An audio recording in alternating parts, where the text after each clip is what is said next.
What's up guys, and welcome to the second part of my Sega Genesis and Mega Drive music episode. We are going to look at even more of my favorite music for the platform. We'll cover some RPGs, shoot-em-ups, run-and-guns, and platformers that solidly represent the sound hardware of Sega's venerable 16-bit workhorse. Our first game is as well known as they come for Sega properties. Released in late 1994, Sonic & Knuckles would have a number of very solid and pleasing tunes, continuing the tradition of great music from the series. Let's listen to one of my favorites.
Up next is a much requested game from the first episode, and I can certainly understand why.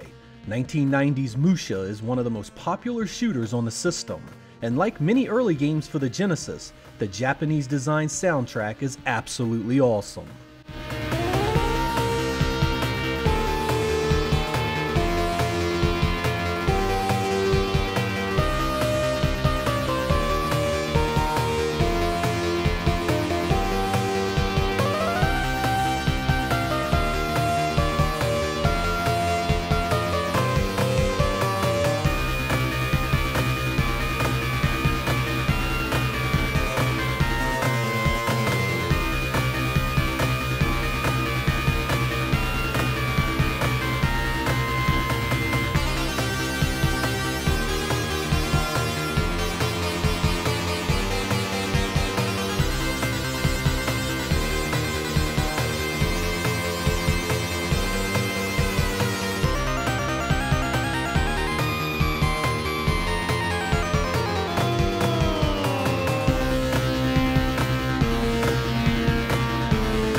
(1994's Mega Turrican is a European-developed run-and-gun that I'd really not play seriously until years after its release. I'm glad I did too, because not only is it a heck of a game, but it also has some great music in it as well.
Fans drawn to the Genesis and Mega Drive during the Sonic era likely missed Yu Suzuki's Sword of Vermillion.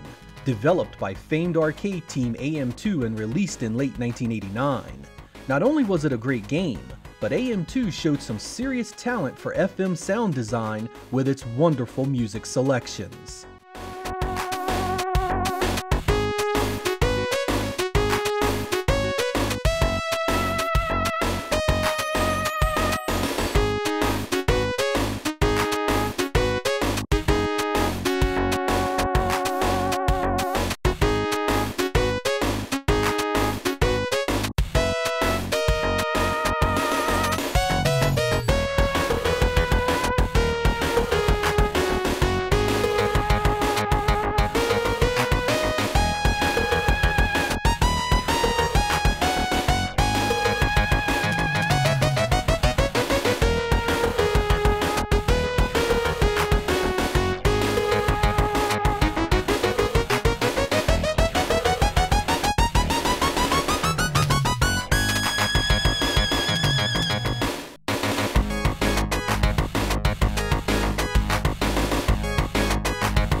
Of course, 1989's Phantasy Star 2 had some memorable music itself. As difficult and unforgiving as it was great, it's one of the earliest examples of a console RPG not treating its players like children.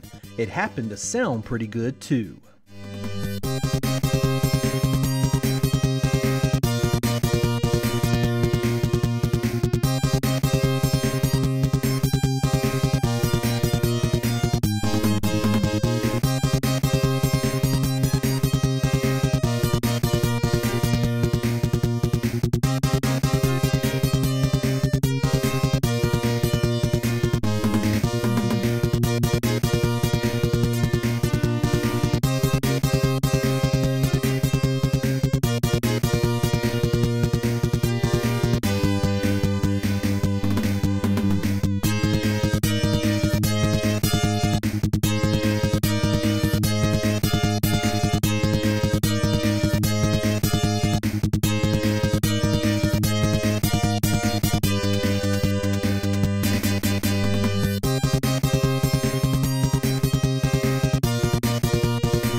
While it originated on the Sharp X 68000, 1990's Granada is a fine example of great sound design on Sega's machine as well.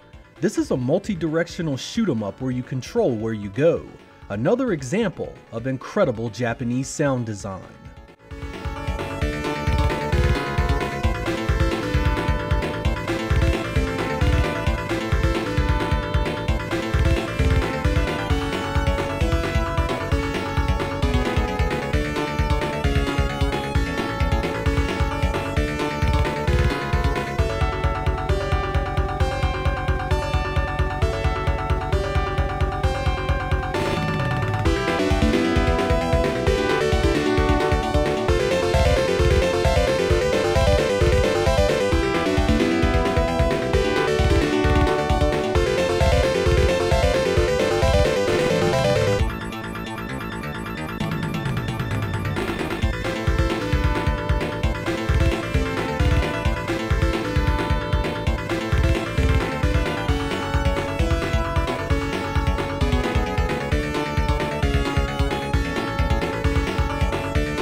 Arriving late in the life of the Genesis was Ristar, a gorgeous platformer that also happened to sound great.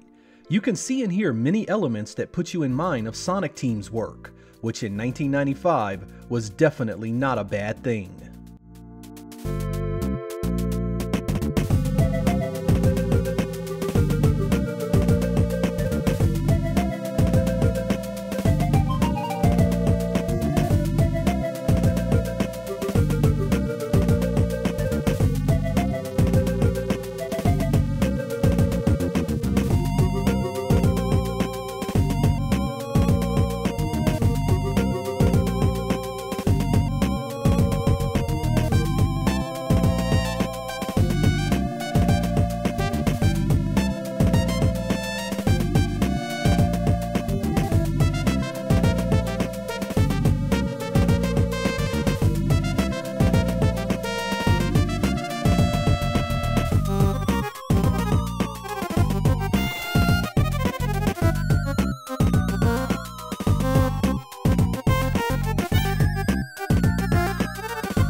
Treasure is often cited as one of the best developers of the retro era.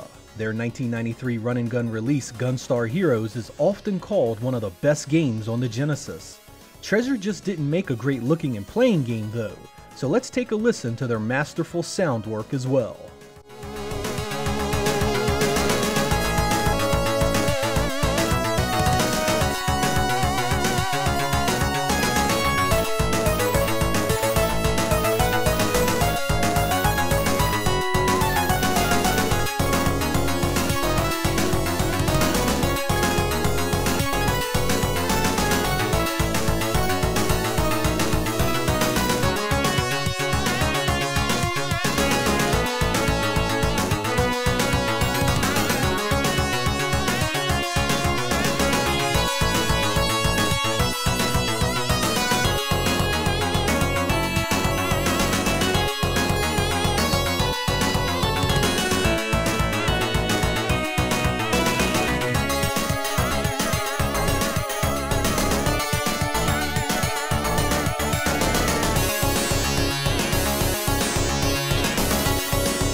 Originally only released in Japan in 1992, Advanced Buster Hawk Glade Lancer is yet another addition to the shoot-'em-up genre with an awesome soundtrack for the Mega Drive. If you haven't given this one some time, please do.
Another Japanese-only exclusive at the time was Monster World 4, released in 1994.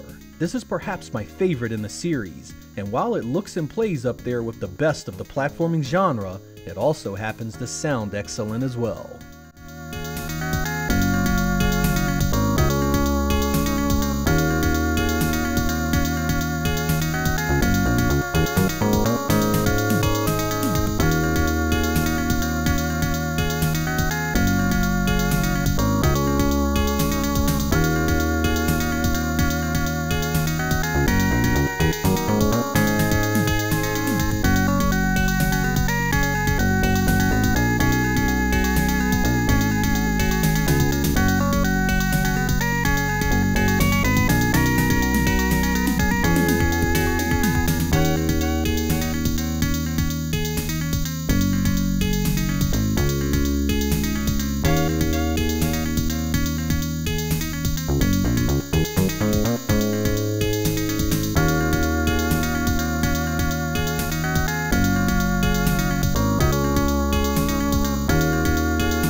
Early in my importing days, I tried like hell to focus on games that had no US equivalent, often leading me to games like 1991's Variteks. It's hard as all get out at times, but you just had to love that incredible music selection.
Warsong was released in 1991, a strategy RPG that was known as Landgrisser in Japan. It was much more popular there, getting many more games in the series. Given the era and how RPGs were viewed then, I suppose we are lucky that this was translated to English at all. It's a very interesting game that also happens to sound pretty good.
There we go guys, more great music selections from the Sega Genesis and Mega Drive.